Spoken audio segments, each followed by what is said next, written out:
Tony D and Little Joan with a screenwriter's rant on Sunrise, a Guy Pearce horror movie, which I think has a vampire in it, but it's a little confusing. Smash like and subscribe. Thank you for smash liking and subscribing. Check out my books, links in the description. Comedy Horror in South Jersey. It's the Pineys, books 1 through 13, available at Amazon.com. Don't forget, Kindle Unlimited is free. I'm not sure what happens here. I think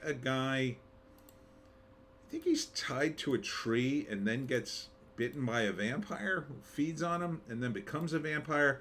Or he is a vampire and they tie him to a tree for sunrise, but then somebody lets him go.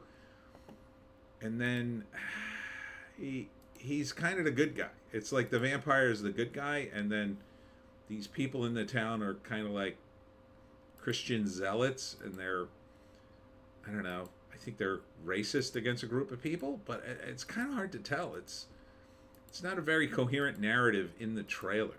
It's like there's 3 movies here being cut together. It's very confusing. But it is produced by the guy who did The Expendables 2 and The Mechanic, for what that's worth. I mean, Guy Pearce is a pretty good actor. I do like vampire movies, but man, it's obtuse. January 19th. So, let's see who wrote this thing. God, could you make this lettering smaller?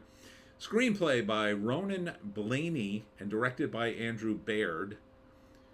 I think Guy Pearce is the only actor I recognize. Starring Alex Pettyfer.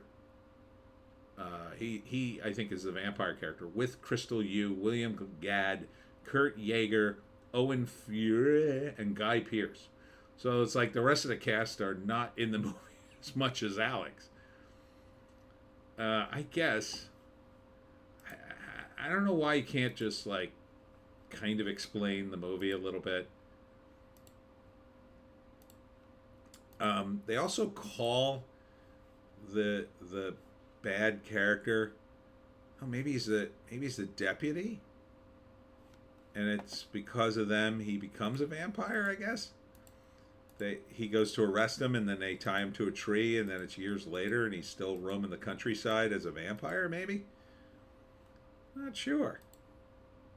Doesn't really make any sense. And then they tie other people to the tree for him to feed on, but he won't do it because he's like a good vampire.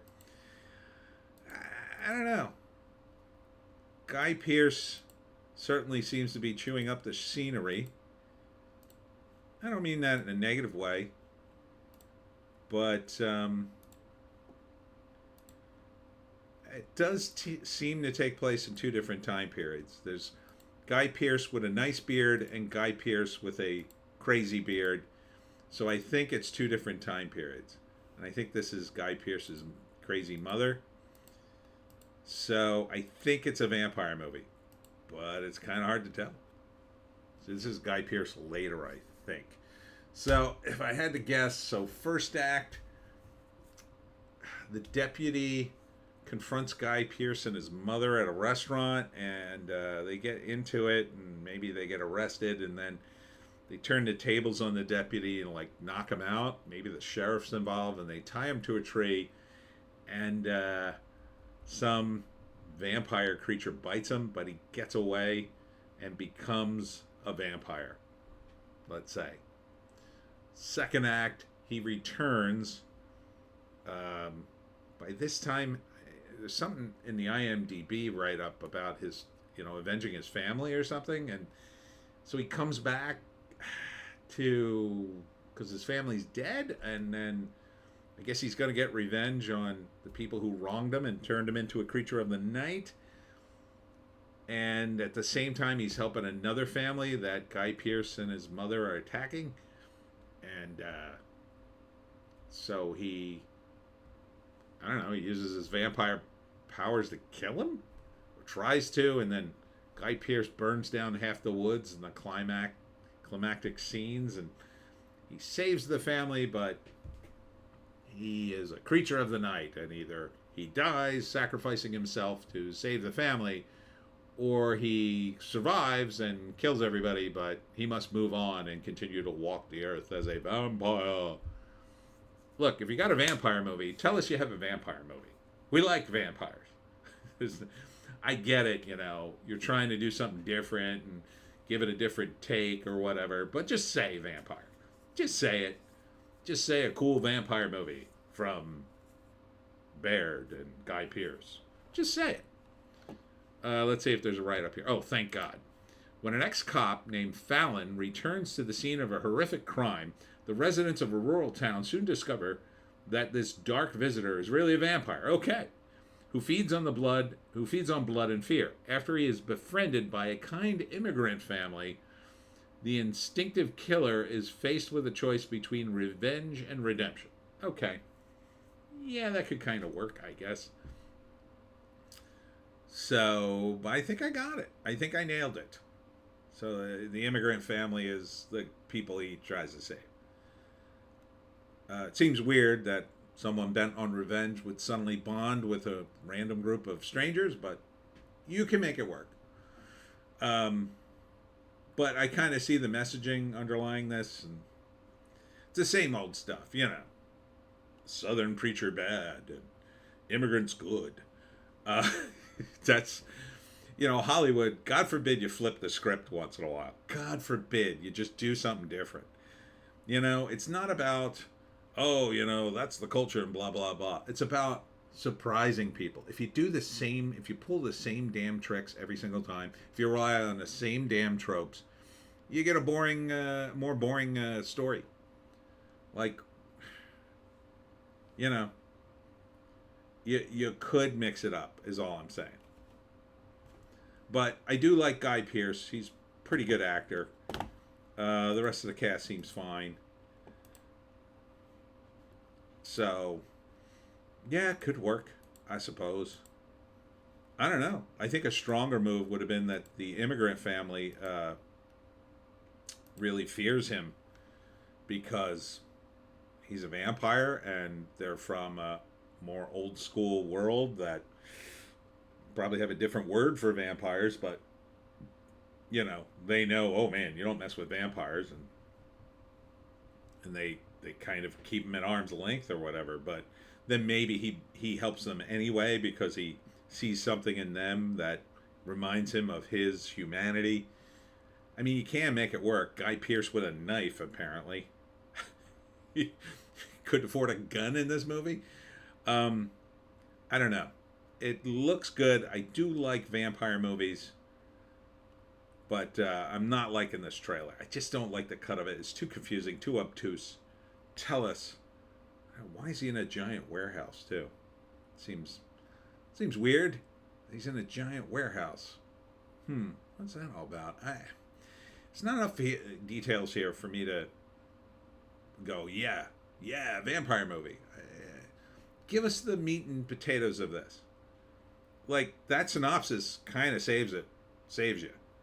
This trailer doesn't really tell you, other than he eats blood. Okay, that's usually a vampire, but you don't say vampire. I mean, it could be some other cool creature of the night, but a vampire faced with revenge or redemption, that can work. That can work. But, you know, you gotta tell people what the hell your movie's about. This is what a trailer's for. It's to sell the damn movie. Do you want people to see it, or you want people to go, oh, you're so clever? Because if you want people to go, oh, you're so clever, you know, better than 50% of them won't even get halfway through this trailer. It's just kind of all over the place. Tell us what's happening. Tell us where it is. Is it in the Deep South? Is it up north in the Ozarks or something? Tell us some cool details about this. Tell us who Guy Pearce is. Tell us who the vampire is. You're just showing a bunch of disparate scenes, man.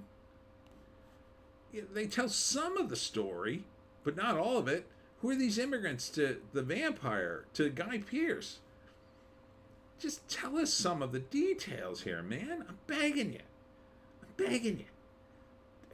And, you know, a lot of people, when I analyze these trailers, they go, well, you know, the director doesn't get to cut the trailer. I don't know. In a movie like this doesn't seem like a giant movie. It's probably going direct to streaming. You telling me the director would have zero say about how they cut the trailer? This is the best. I mean, like, guys who are in the distribution end of this thing, they want to sell the movie. You're telling me this is the one they cut to sell the movie? To who? Watch it yourself. You tell me. Does this look like oh, cool, vampire movie? Vampire has to save himself movie. There's no Fang shot. You know, he's drinking blood in a couple of the scenes, but so what? He could just be a weirdo. you know what the vampire tropes are. Are they in this movie or not? It's called Sunrise. That's an indicator, but you gotta. If you're not going to show us, like, if you don't show the fangs, if you don't show, like, a vampire evaporating in the sunlight, if you don't show him crawling out of the grave, like all the tropes, you're not showing any of those tropes? Okay, that's fine. Show us him biting a guy. If you're not going to show that, okay, say the word vampire. He's a vampire. Is that line not in the movie somewhere? How about, Southern preacher Guy Pearce, railing on the pulpit, we must kill this evil, dark creature of darkness. That would be an indicator. Is that not in the movie either? I don't know. You frustrate me. I'm never going to see it, and then I definitely won't know. So, why you got to frustrate me? I mean, at the very least, give us a voiceover. In a dark wilderness, a vampire roams the waste, or roams the countryside, or whatever. Something. Am I asking too much of a trailer? Seriously. Anyhow, that's it for me, Tony D, and Little Joan. Check us out on Odysee, Bitchute, and Rumble for our more base takes. If you can find a more base take, I say take it. I will be at Christ Care tomorrow 2 p.m. for my talk on how to hunt the Jersey Devil. That's in Sicklerville. I believe you have to be a resident or a family member of one of the residents. I do not think it will be open to the general public. You may be able to call. I don't know. But on Saturday the 13th, or Saturday the 16th, I will be at the 13th Child Brewery from 11 to 3, and most likely at Oddball Vintage the next day on Sunday from 11 to 3 for their show, which was rescheduled from yesterday. Thanks for tuning in. We'll see you tomorrow.